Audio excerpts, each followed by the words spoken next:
All right, guys, Rob Ferretti here, and let's just say didn't go according to plan. We have a change of scenery behind me, as you can see, because things got a little sideways over at the other shop. Right in the middle of the build, the town of Babylon ended up coming in and shutting down the location that my car was being worked on, and we had to audible. So now we went from building the car in 3 days to saying we have to race this car in Vegas in 15 days. How are we going to get it there? So we finally got back in. We're in a different shop now, so you'll see the change of scenery. We're getting the car together, and we have to get this thing on a truck. It's now Sunday, 7 o'clock or 8 o'clock at night, and we just started working on it tonight, and we have to get it ready to be on a transport truck for Tuesday to get to Vegas to race on Saturday. Yeah, that's what I'm talking about. So engine is right there on the stand. There's the old engine. We're going to be plucking some stuff off the old engine, get this thing in there, get the fab work done, and right back on our timetable. Luckily, we're going to be using one of my trucks to get the thing to Vegas, so I don't need a 2-week shipping window, and we're going to get the thing loaded up. There's a dyno right here, which makes it even easier. We're going to dyno it and sort of cross our fingers that we didn't leave anything a little loose. So come along for the ride. The excitement is there. We'll talk about in depth somewhere what happened to the other shop and why we're over here. But right now, let's get this car built and we'll deal with the details later.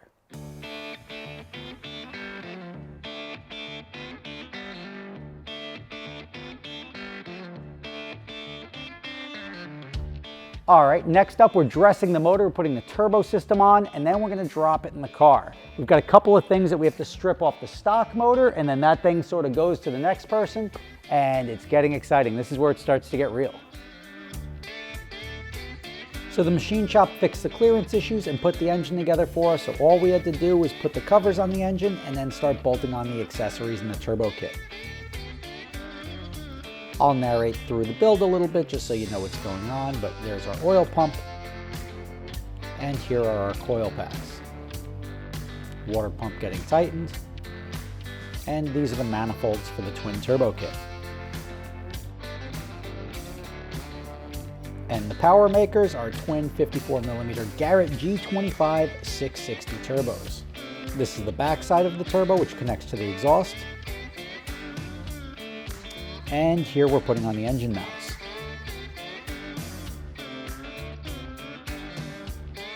So this is the first you're going to see the engine dressed up with the turbos on it. This is your first look at what the Black Lotus twin turbo kit is going to look like on this engine. And you'll notice that the turbos here are in about the same footprint because there's only so much room in the engine bay. As a single turbo setup, there's just 2 smaller turbos. Now that we've got this here, we're probably about 15 or 20 minutes away from dropping this in the car. Then we'll see how much room we have and where we have to fabricate the piping to go both to the intercooler and from the back out to the exhaust. This is the belt tensioner going on.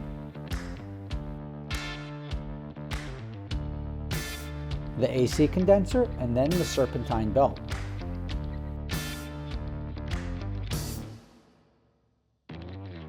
Now we're ready to drop the engine in the car. A couple of chains and a cloth so we don't damage anything. Put the car on the ground. And make sure it fits. So it was a little nerve-wracking that everything's going to slide in there, but it dropped in perfectly. Now I'm starting to get excited about how awesome my engine bay is, but not so much the headlights.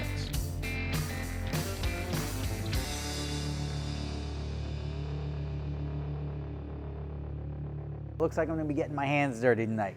I feel like every build ends up turning into this, right? It's like, oh, I gotta race 3 weeks from now. And it's always like 3 days before, like, shit, when did it have to leave? That's where we're at now. We've now taken nothing off the stock car. Everything that was on the stock car, we don't wanna guess and worry if the alternator is gonna work or the water pump is good on a 140,000 mile car. So everything is new, all new accessories. I was going to put the V160 swap in. I ended up not, because it was a V160 that we got from somebody that was used with 65,000 miles. Instead of the unknowns, we've got a brand new T56 built here. That's going to go in, and it's made it up to a Ford 8.8 rear end. Beefier output shafts. We're just leaving nothing to chance. It's going to be a really trick setup too. So what I've learned in racing is the more money you throw at it, the nicer it looks. So we've got that going for us. So we've got all this nice stuff going in here. These are the 2 output shafts. That's a transmission. The rear end's under there. They're putting the rest of the stuff on the motor. They're connecting the wiring harness now. I'm going to jump into the interior here, start stripping the interior down, getting the seats in. I just teased the fact on Instagram that we're going to be racing this in Vegas on Sunday. Just so you're aware, today is Monday.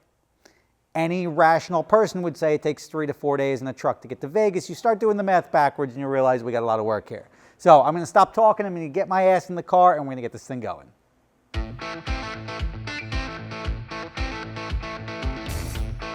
All right, well, I'm taking my body control module out here. It turns out there's evidence that this car was in some form of break-in. So, and it was underneath the seat, plenty of glass. All right, so this is out, and Brandon pointed out that this is not a Toyota passenger window. So it was the passenger window that I am now fishing out from underneath the seat. Then it took us about an hour and a half to get the driver's seat out because we had no power in the car and we had to mechanically move the seat, which was broken to begin with. But we got it out. And we found 20 years worth of garbage. We're in Long Island, New York right now. I bought this car in Washington, D.C., one owner car. And here is a Parks and Recreation Long Island region parking stump from 1997. So this car used to be a Long Island car, then the guy moved down to D.C. The release on the back seat was no good, so we cut it open. That worked. And then pulled the rear seats out of the car. And we continue to pile up the stuff that gets sold. All right, it's getting late. It's 10:30 at night now. We've got some noticeable progress. We've got the wiring harness tucked through the entire firewall. We're putting the AEM system under the seat, stripping the interior. They're putting the intake and the throttle body. I don't want to speak too soon, but I think, because we don't like sleep, I think we'll be able to, we're not jinxing it. I think we're doing good. So check back in a little bit and you'll see how much further we get.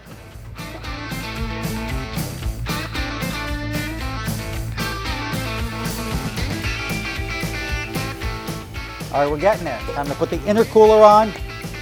We've got the fan shroud going on, and this engine bay is going to be pretty much complete. Here's the intake pipe connected to the throttle body, which we then have to connect tomorrow to the intercooler. Now that the engine is in, we have to start running the fuel lines and the power cable to the back of the car.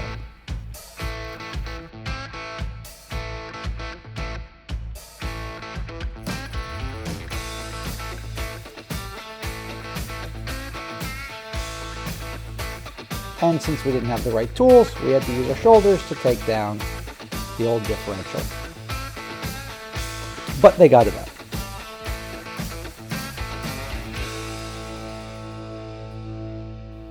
Sparks for dramatic effect.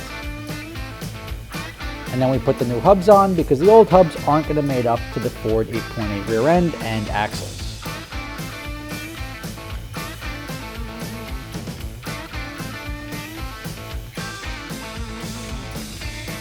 Connect the output shafts, and look at that. Then we had to put the clutch pedals, clutch and T56 from Granis Racing into the car, which should hold all the power we're going to throw at it without any hiccups. 1 in the morning, a little tired, not going to lie, got to drive back home tonight, but we've got the car pretty much situated. We have a couple of things to fab in the morning, put the transmission on, put the clutch on, put the brakes on, put the interior in, put the dash on, swap the steering wheel, wire the fuel pumps, and we're pretty much good to go. Put the exhaust on, and we're going to the dyno. We're going to get a base map on it, but we're going to have a couple of guys here. We're going to be doing it. Tomorrow's D-Day, right? We got to get it done. So we will get it done. You'll be joining us for that.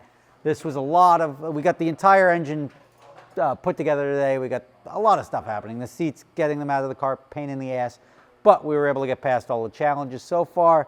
And I'm pretty confident we're going to wrap this thing up tomorrow, have it on the dyno, and see just how much horsepower we're going to make.